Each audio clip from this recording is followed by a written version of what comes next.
Hey there, gang. Lauren here, Mrs. Tomato Head. And Mr. Tomato Head is working again. It's Sunday, and he's got a big project due on Monday. I filmed the video yesterday that I have uploaded already on an experiment I did with starting tomato seeds in net cups versus the solo cups, which obviously is what we do. So if you watched that, you know that was Saturday, and Mr. Tomato Head was working then too. So poor Mr. Tomato Head is working very hard, but it is a bright and sunny day out here. I'm in zone 6B in New Jersey. I'm out in western New Jersey, almost to the border of Pennsylvania.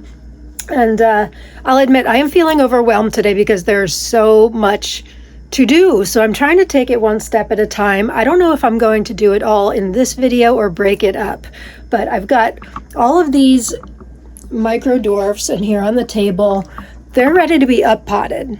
And so when I started them, and I've been, succession planting them since the end of January. So I've got some big ones. I've got, these teenagers. These are my big ones over here I showed in my last video. We've got Vilma over here, which is fruiting again for the second time. Those were planted in August. But honestly, the micro dwarfs, I think on my priority list might be last, because what I've really got to do, I mentioned in my last video yesterday that I had started some dwarf tomato plants back in January as sacrificial plants, because I want to try these cozy coats or wall of waters things out. If you haven't heard of them, what they are is these plastic things that go around tomato plants, and I suppose peppers too. I think they advertise that too. They claim that you can put your tomato plants outside up to 2 months earlier. So right now it'd be about 2 months early prior to us planting. Normally we plant our tomatoes outside the end of May, maybe even early June, depending on the weather. So I have these plants that really are kind of getting too big to be inside, and I have these cozy coats I want to try. You fill these plastic things up, it's water surrounding it, and it acts as a greenhouse. Even if it freezes, it apparently protects the tomatoes, and they suggest that you can get early tomatoes. So I have a couple of sacrificial plants. Today's a bright and sunny day. It's going to be 60 degrees here, which is nice for this time of year, or probably what it's supposed to be this time of year, but it hasn't been all that nice lately. So I want to do that while the weather's nice. I want to do that today. But what I really need to do is separate my tomato seedlings. That's a bad example. This one I had already filled soil up because this variety, which is called Esmeralda Golosina, has just gone wildfire. These were only planted 3 weeks ago, and she is totally outgrowing the cup. But let me give you a better example. All right, so I showed this in my last video too. What we do is we plant in solo cups, 2 seeds per cup. There are some that have multiple seeds. If they didn't germinate right away, we kind of added in an extra seed. So some of these cups, we've got 3 plants. So as you can see, it's down low. We fill the soil halfway. We separate the plants, and then as they grow, we take off the bottom leaves, and then we continuously fill up the cup with soil to the top until eventually they outgrow them, and then we put them in these 9-inch seedling grow bags. Let me show you what those look like. Over here. All right, let me turn the camera around. Actually, I can do it right here. So these are the seedling grow bags. These are some of the sacrificial plants. I've got Uluru ochre. This one's not a sacrificial plant. That is a Curtis cheek that, gosh, I had heard that they don't look so good in the seedling stage, so I'm just trying to be patient. But these are 2 Uluru ochres that I planted. Look at that one's got a mega blossom on it already. You see that? Those are definitely ready. So I thought I'd plant those in wall of water. I also have, I think, Purple Rain, which is a dwarf, Little Napoli, which is a compact variety that we've been growing for years and years. And there's a lime green salad, which is a dwarf green cherry. So where to start? I'm a hot mess. I've got my table all set up here. Got my soil. It's going to take a lot of soil to separate these plants into separate solo cups. I've got I like the ocean forest, Fox Farm ocean forest soil. Got some worm castings over there. So yeah, I guess I'll start with separating the seedlings because they really need to be separated and they need more soil because they're just getting too big. I probably, and Rob said we were doing too early, and I'm like, we planted March 6th last year, which is true. So we planted March 6th again this year. What I forgot is last year I overwatered, so I kind of stunted their growth for a week, I would say. And still, by the time we were able to plant out, these things were monsters. When we plant in seedling grow bags and continuously add soil, they were tree trunks. They were such healthy seedlings. So, I just get so anxious and excited for my tomato plants. But if you look at these, I mean, they look fantastic, but they're already so big. And we still have 2 months to go until we can plant them outside. Oh, I'll never learn. Then the problem's going to be now when I separate them, where the heck do we put them? We've got this nice system that Mr. Tomato Head, Rob is his name, built for me. We've got tons and tons of other lighting, but they're taken up by other things. I've got some cold weather things like kale and all that can probably go outside.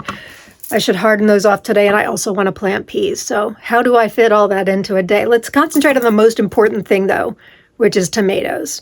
So, yeah, I think I will separate, and I'll show you a little bit of what that looks like, and we'll just go from there. Thanks for joining me.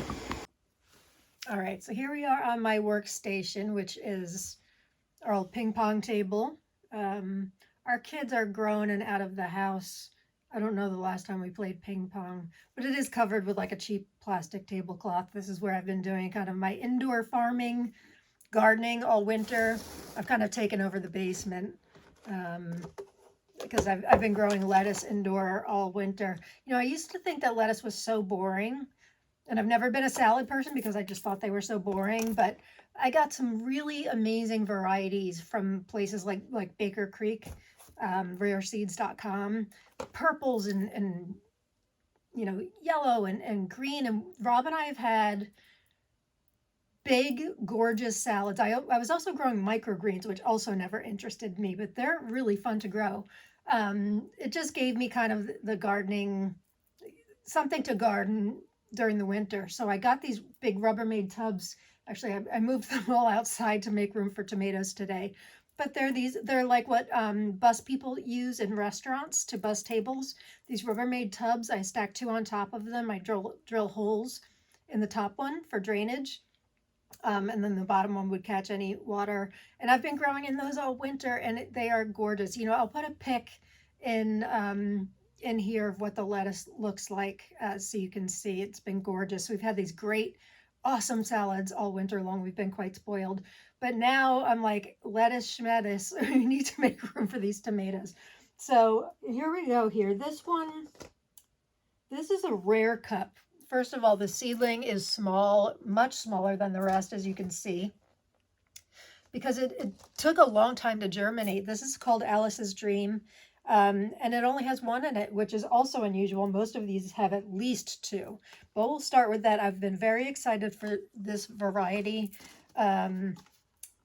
We're growing so many. I think we're up to like 67. So I kind of, I don't need to repot that one. What am I doing? Okay, Alice's Dream is done.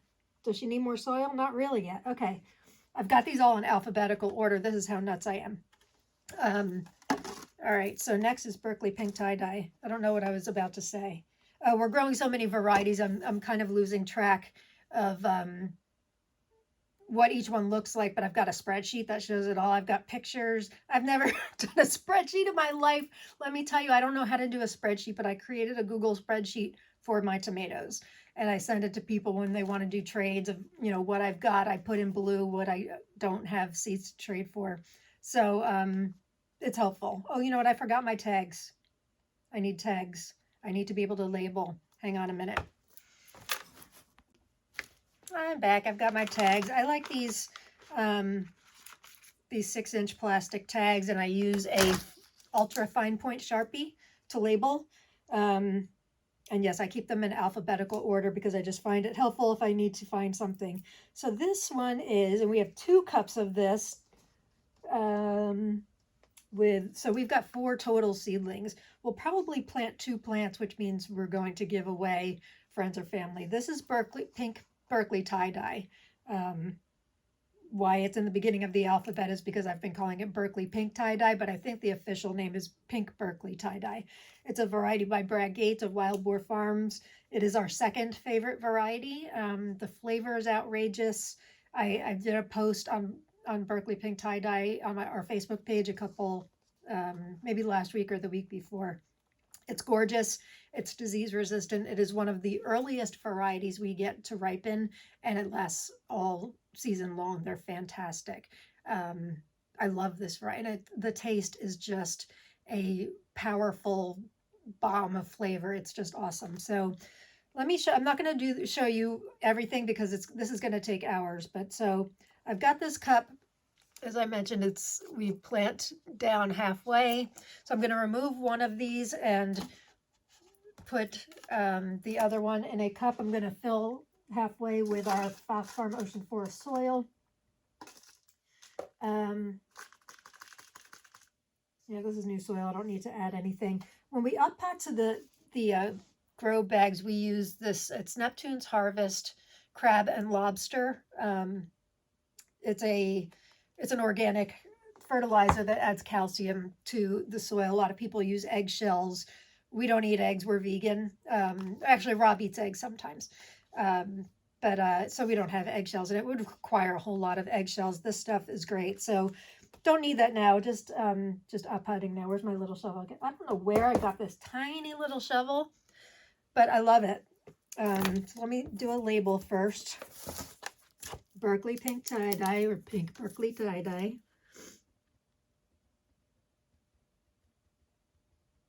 I wish my whole life was organized like I'm organized with my tomatoes. It's not.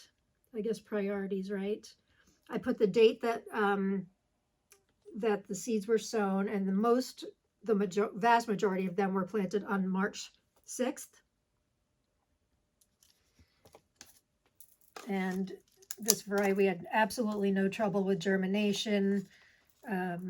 It's just fantastic. So these guys are big already.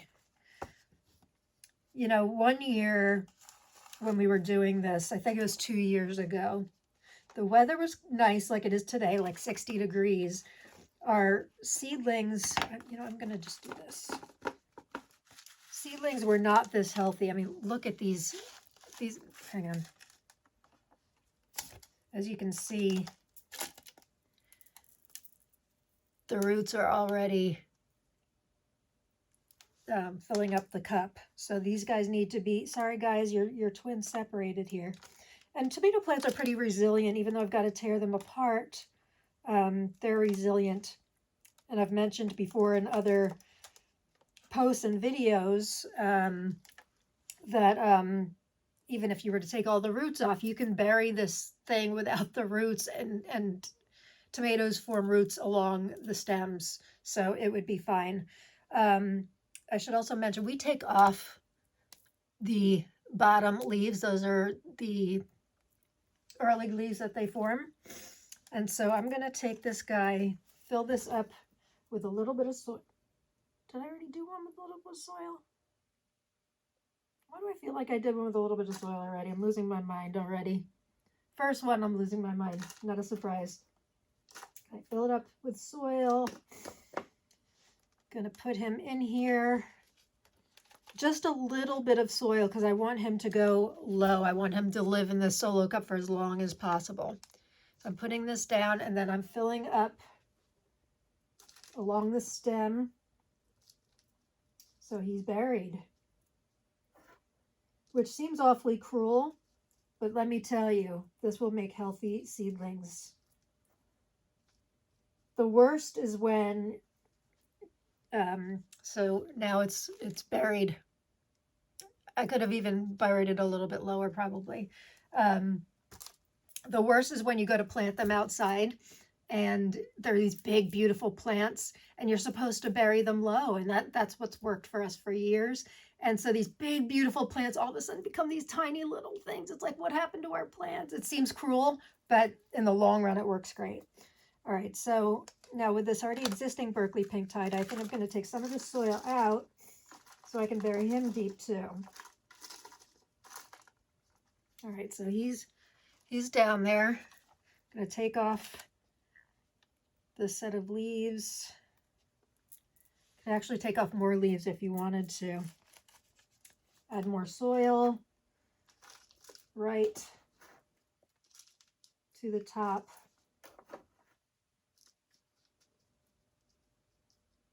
And he's going to be quite happy. Labels.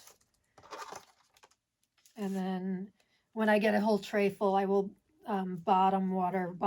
These have holes drilled in the bottom. You know, at the seedling stage, we spritz with a spritzer on top, but once they get established, bottom watering is the way to go. You really don't want to get leaves wet. So we've got this, I love Bootstrap Farmer 10 by 20 trays. They're just fantastic. You can beat them up. They will last for years and years. They're an investment, but they are well worth it. All right, so now we've got 2 buried Berkeley pink tie-dyes, and I have to do this with 67 other varieties. And when I am done, where we put them is going to be an issue. I have to get really creative. I'm going to have to move the eggplant plants, which are in that shelving. I'm going to have to move the peppers. I've got to prioritize. Let me show you again what these seedling grow bags are going to look like when they outgrow these solo cups.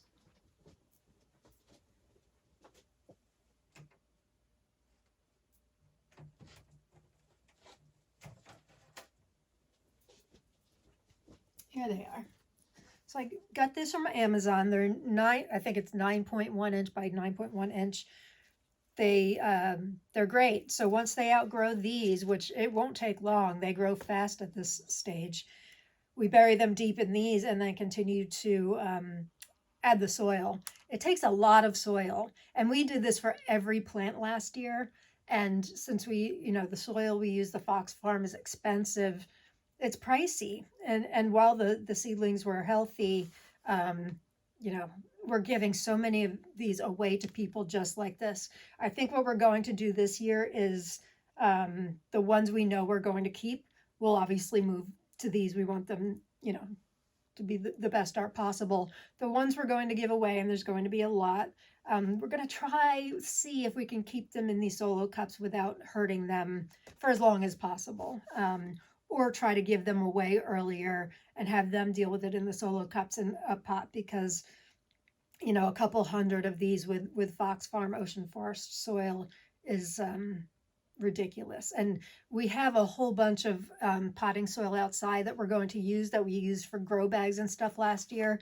But when the plants are still inside, you don't want to bring in outside potting soil. I'm going to amend that with some worm castings and some kelp meal and bat guano. I'm going to amend that soil and reuse it when the plants are outside, and for our other plants as well.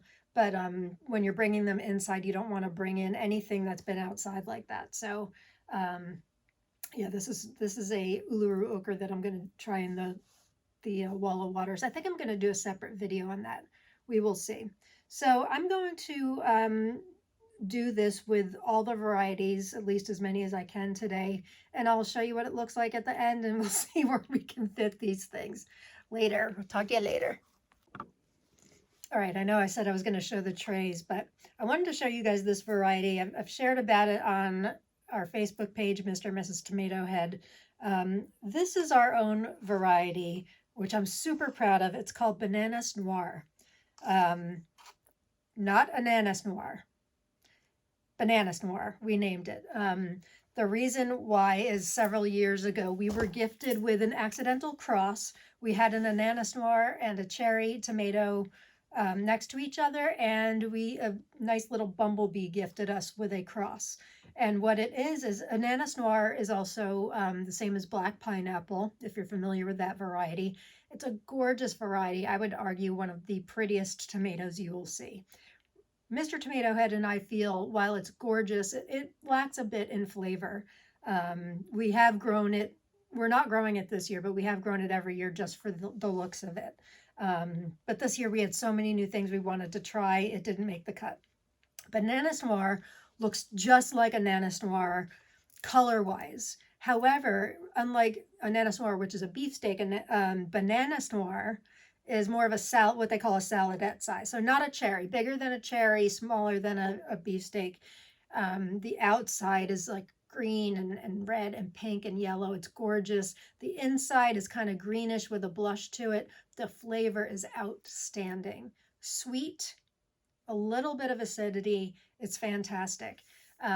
We haven't given out seeds for it until this year. This year we started giving out seeds for it. It is now an F4, which means it's been 4 generations. We feel it's stable. It's been stable pretty much since 2nd generation. I think I've talked about this maybe in my last video. But we are super proud of this variety, Bananas Noir. So for those of you that got seeds from our Bananas Noir, I can't wait, and I hope you keep us updated on what you think. As far as germinating and growing, as you can see, they're superstars, they're rock stars. They're fantastic. We will be growing multiple plants of this year as well because we just love it. It ranks as on our blind taste test, it's number 3. Malachite box or Malachitovaya shkatulka is number 1. It's a green tomato, believe it or not. Berkeley pink tie-dye is 2. Bananas Noir is 3. And then after that is Cherokee purple. Thinking that might change this year with all the new varieties we're growing. We're always in search of that. We grow for flavor normally. While looks are important and interesting, we really like flavor. So like a variety like Big Rainbow we grew last year. What a gorgeous tomato that was. We felt it was pretty bland. Honestly, we felt it was bland. Black Beauty, gorgeous tomato. We did not like the flavor, the antho, the black part of it. We wanted to like it so much. We tried it many, many times. We just felt it tasted a bit funky. Also, I think in the top 5 was Thorburns Terracotta, which again is not making the cut this year because we're growing so many other things. We think that dwarf Uluru Ochre, which looks similar, that might taste similar, but that's a really good tomato too. So anyway, I just wanted to tell you about Bananas Noir. If any of you want to get seeds for it, if you want to trade or something, you can message me and let me know. Go to our Facebook page, Mr. and Mrs. Tomato Head, and you can private message me, and we'll see if we can get something going. We would love to share with as many people as possible and hear what you think and see if it's as good as we think it is. It's gorgeous. I will put a picture in right here so you can see what it looks like. I also have a picture of a comparison between the regular Ananas Noir and our Bananas Noir, which is interesting to see the similarities in the color. So Bananas Noir. So I've got a long way to go if I'm only on B. Talk to you soon.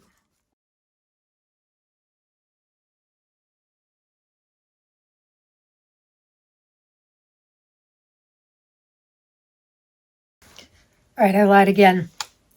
I just have to show you this thing. This is another Bananas Noir. This is 3 weeks old. This is one I just potted, and the roots are buried down to the bottom of the cup. We're in trouble.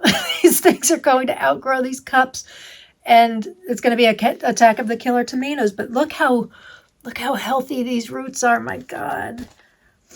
We're in trouble. I should have listened to Mr. Tomato Head. We planted too early. I mean, we're not really going to be in trouble. We will make it work. And eventually we'll be able to start hardening them off and bringing them outside, but not for a while.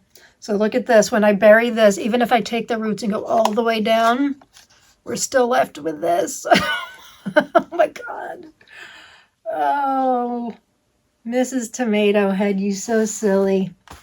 It'll be okay. We're going to have lots of great tomatoes. And if you're our local friends and want some tomato plants, give us a ring. Okay, so I've just completed one tray, one 10 by 20 tray. And all I got up to was Big Zach in the alphabet.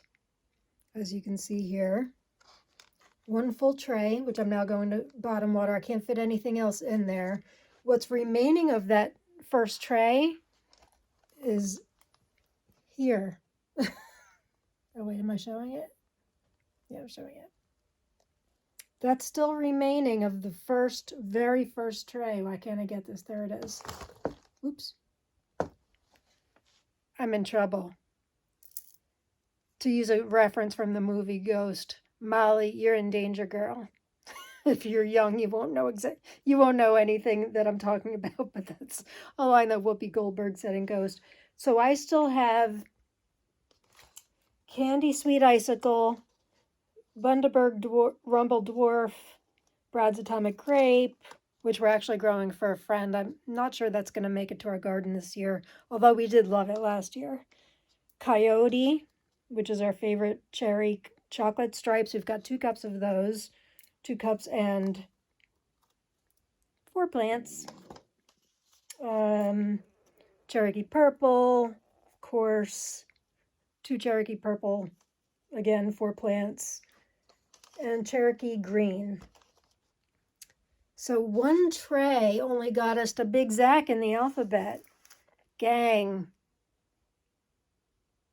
we're insane. I shouldn't blame this on Mr. Tomato Head. Mrs. Tomato Head is insane. I will figure it out. I always do. Although this year's a little crazier than most because I joined this group, Tomato Obsession. I've made all sorts of great trades, and while I say I'll leave those till next year, when a really good one, exciting one comes in, I plant it. Speaking of Tomato Obsession, I want to tell you guys about a friend I made just yesterday who has an amazing YouTube channel. Her name's Jen Joy. Check out her YouTube channel. I will link it in the show notes. She does great videos, mostly about tomatoes. She might be more insane about tomatoes than me, and it almost pains me to say that because I kind of embody that, you know, being a Mrs. Tomato Head, but she's a Mrs. Tomato Head too, maybe Mrs. Tomato Head on steroids. I think she said she's growing 300 varieties this year. I want to grow 300 varieties this year. I feel like a schlub only doing 67, but it was supposed to be 56. Rob and I agreed at 56. Anyway, check out her channel. I will link it below. She's got all sorts of fun videos. She does like she'll unbox trades that she got, seed trades, and she'll put up pictures of the varieties and all that. So please check her out. But all right, I need to get back to separating. I have a long way to go, but right now I'm going to take this tray that I just finished. As you can see, they're all but this one Big Zach, which actually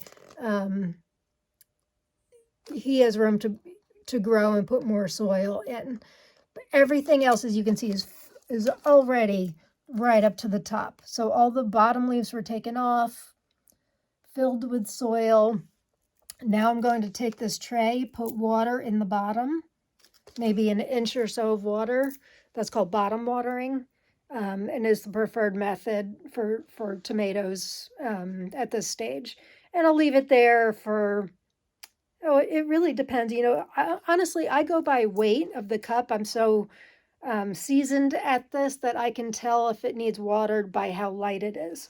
But sometimes it only takes 20 minutes in the water. Sometimes I think they say leave it for 2 hours. I've never done 2 hours. And I don't know who they is who say that. I just heard that before. But it doesn't take long. It doesn't take long for it to absorb the water. I want to show you something else. I know this is about tomatoes, but I want to show you some other insanity. So over here, I've got my seed potatoes, what they call chitting. Not the other one, but chitting. And they're all kinds of varieties. It's these here. These are actually Bootstrap Farmer Winstrip trays, which I recently got. They're new. I didn't like them for starting seeds, to be honest. I love everything Bootstrap Farmer.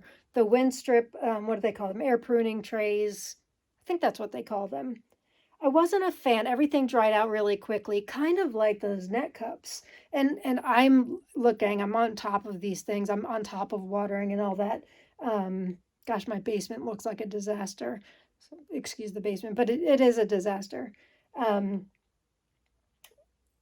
so I don't think I'll be starting. Lettuce did okay in it, but things like kale and all that, I thought there's I think 72 pockets in these. It's kind of a bad example. The purple one's a little empty. Um, so it's a great concept. I just didn't like it. And I know there's a whole method of planting tomatoes that Craig LaHoulier does. He's the author of the book Epic Tomatoes, fantastic book. He's a great guy. I don't know that he uses these trays, but I've seen others do dense planting. They'll put, I don't know how many tomato seeds in a cell, but many, many, and then we'll separate when they're small, and to save space. But yeah, I don't see myself doing that with tomatoes, but when you chit potatoes, what that means is you are trying to get them to grow eyes. And so they'll be ready for planting soon. I grow them in 10-gallon potato grow bags. But you should allow air. So I've got these crates that I'm doing different variety. They're all separated by variety. I get these from Wood Prairie Farm, which I will also link below. I love their company. They're from up in Maine, believe it or not. Family run for 40 years. Fantastic variety of potatoes, certified organic. I love their potatoes. So now the wind strip trays are used for aerating my potatoes. They're fantastic. But where was I going? I don't even remember where I was going when I started talking potatoes. I don't know. But I've got to get going on these other tomatoes. Oh, I guess I was talking about Jen Joy. Somehow I transitioned. But check out her channel, and I'm gonna get back to splitting and filling and bottom watering and see where I go. Hey there, gang. It is day 2 of, actually technically 3, although I don't think I got a chance to separate yesterday. So in the separating seedlings process, I have made it up to the letter D. That's it. So I have a long way to go. So yesterday, unfortunately, I had so much work to do with my, I run a group on Facebook called Attitude of Gratitude with Chronic Pain. And it's, and a website. My website is Gratitude Addict. This is not meant as a promotion. I don't make money off of this. It's purely volunteer, but I started the group 8 years ago for people living with chronic pain and illness who want to live in the solution rather than staying stuck in the problem. I myself live with chronic pain and illness. I've lived with lupus and fibromyalgia for, 22 years. And it can be quite debilitating. So I created a group. The groups I belonged to back in the day were just really depressing. So I created this group over 8 years ago to help people, practice gratitude, find mindfulness, like tools that can actually help us to live our best lives despite the cards we've been dealt. But why did I bring this up? Oh, because that's what I was doing yesterday. It's a full-time job for me. I say job, I love it very much. It's a passion of mine, with my second passion being tomatoes. So I didn't get a chance to separate yesterday, but so I am back in action. So I left off with Dwarf Hannah's Prize. And I do like to keep them in alphabetical order. It helps me to find them. So next it looks like, I think these got screwed up a little bit. Any other dwarfs here? All right, so we've got Dwarf Saucy Mary. Before I do Dwarf Saucy Mary, so Dwarf Saucy Mary is an interesting one because we've got a nice big one there, and then we've got a teeny tiny little one. So I think I might leave the teeny tiny little one in this cup. I don't want to disturb it, and then I'll move the other one to another cup. But I want to show you this one. Similar situation. This is Esmeralda Golosina. A second one eventually sprouted, but this one is out of control. I can't possibly bury this one any deeper in the cup. So this one immediately, and I don't see this very often, but immediately graduates to what our next step is. When they outgrow the solo cups, they go into these 9.1 inch by 9.1 inch, I think is what Amazon calls it, seedling grow bags. They're not to be mistaken with the grow bags that you eventually use to grow, plants and stuff outside. These are seedling grow bags. And our friend Pat, introduced us to these a couple years ago, I think. They're great when you're not ready to plant, but when they need more room. This thing's a monster. It's just a monster, and I think I showed it to you guys the other day. So the great thing is they will become monsters in here. They'll become really healthy and great. You can bury it as deep as you want. The downside is they take a lot of soil, so it can get pricey. So let me show you how I do this. So I'm going to create another tag for Esmeralda. Esmeralda, she's a superstar. I believe she's a green one, doing a lot of green ones this year, probably because of my love for malachite box. Esmeralda Golosina. And I always put the date I planted it. These were planted on March 5th. Okay, so here's my soil. Going to carefully, because I don't want to disturb this guy's still, I mean, technically I could discard that seedling. We only need one. I can't do it. I think I mentioned this the other day. I just can't do it. So I'm going to see if I can pull the big one out without disturbing the little guy. The little guy, well, probably would be fine. Tomato plants are more resilient than you think. Oh boy, look at these, these roots are already, they're beautiful. She needs more room. So Esmeralda, my love. Okay, this guy came out. I don't know why she's a she and he's a he. I don't know. They're both she's to me. And I was telling my husband, Rob, Mr. Tomato Head, for some reason, our plants every year, they do have, they're a he or a she, and I don't know what constitutes a he or a she, but that's just what I call them. Look at the roots on this girl. Wow. All right, so this one's going to rest for a bit. I'm going to take off these bottom guys, take off these two. And I know it looks painful, but it works the best.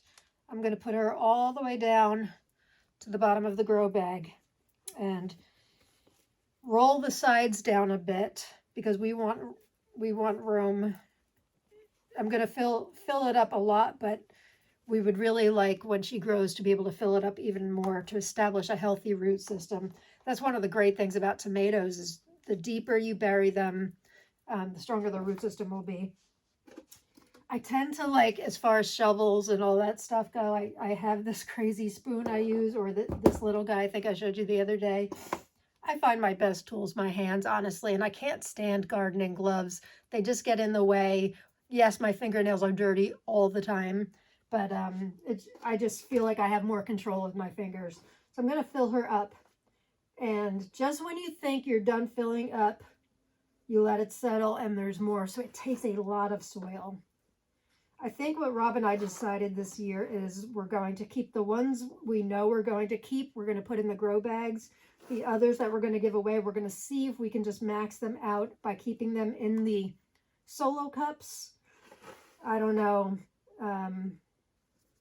It'll pain me to see them trying to outgrow those solo cups. See, I'm still going. I don't know if you can see how much soil's in here already. It's a lot. But I want to try to get up to the top of her as much as possible. My Esmeralda.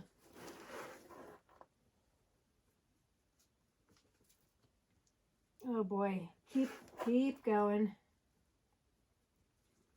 I swear the people at Fox Farm must love us. That's the soil we use, Fox Farm Ocean Forest. Okay, let's see how she is. She could use a little more.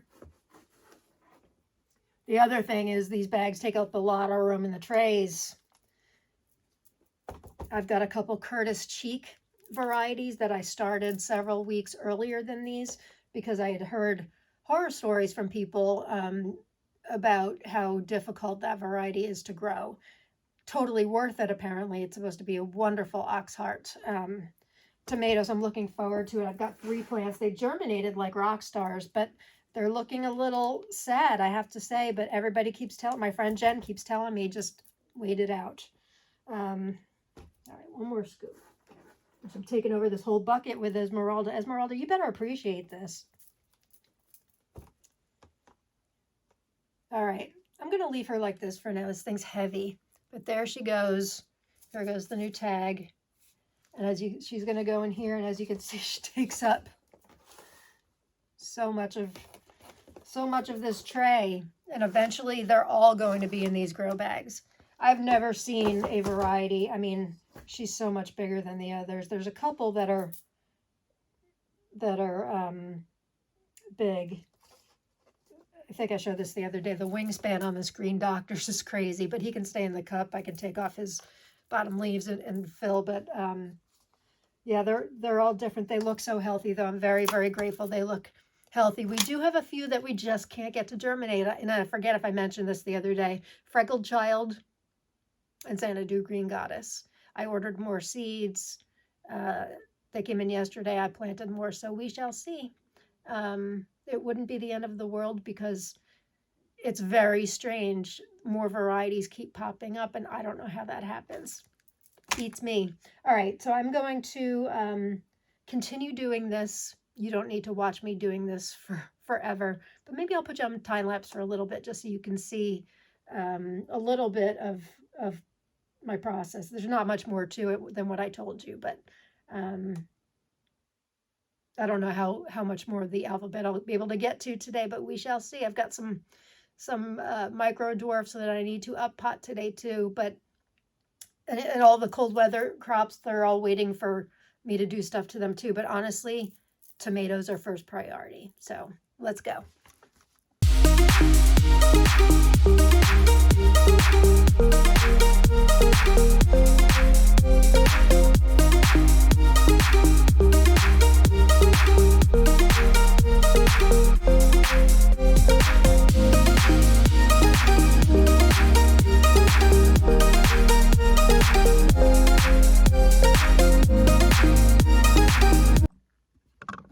Okay, well, you get the idea. You don't need to be watching this all day. I just started tackling letter H, so it's going to be a while, but you get the point. And as you can see from the seedlings here, some of them, they're filled up right to the top.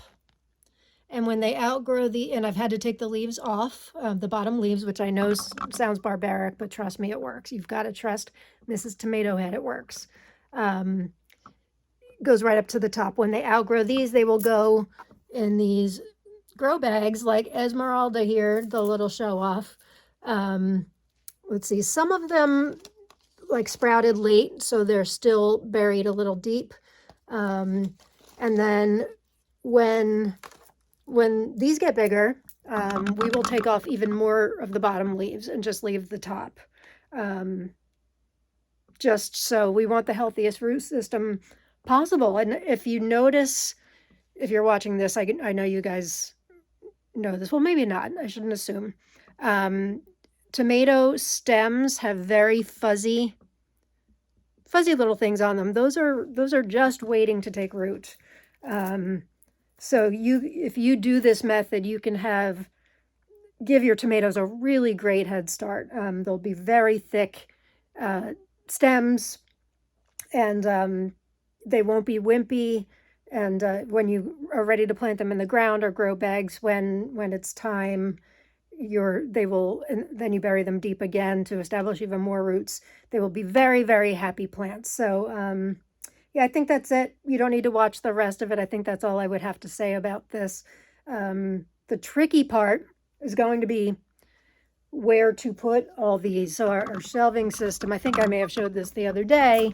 Mr. Tomato Head was so kind enough to build us this shelving system. Now the bottom 2 rows have been filled with eggplant and peppers up until now. Those days are long gone. This is going to have to be tomatoes. We shall see. I don't know that all the tomatoes are going to fit on this. So we've got other things with like micros and my This is Grow a Tomato in a Tomato Can, or Grow a Micro Tomato in a Tomato Can challenge I'm doing for this group I am in and love called Tomato Obsession on Facebook. If you love tomatoes, you want to join this group. So I've got random things in there. I've got what's over here. These are micros waiting to sprout. These are micros that need to be up potted. And then I've got all these things over here. Anything that's any empty spot has been taken, but it's a nice day outside, so I've moved things like lettuce and cool weather crops outside in the sun for a little while. It's 60 degrees. It's March, what day is today? 29th here. So 60 degrees and sunny is really nice, and I want them to get used to be outside. I'm hoping the cold weather crops I can plant this weekend, like kale and all that in my green stock. I have to get my green stock ready. Just so much to do in the life of a wannabe farmer. And then I've got my Vilma. I've shown this a couple times, but I'm excited. The second harvest of my Vilma micro dwarfs is coming, and I want to do a review video on all of the micro dwarfs that I'm growing. I've got some interesting varieties that you don't hear about often, and I don't really see review videos on them. So I'm hoping to do that, which is why I'm growing so many micros. Basically, I'm just a tomato head and I'm a maniac. So I hope you've enjoyed this a potting session, and yeah, I will let you know how it goes as far as finding space. I'm going to have to be creative, but I'm good at that. I'm good at finding space wherever, whatever empty space there is. I've got these spots too. These are taken by lettuce bins. I'm hoping in not long from now, the lettuce can just go outside full time. So anyway, peace and love. And look, this is the life. You guys know, if you're into gardening, this is what your hands look like. Peace and love, and get your gratitude on. Bye, gang.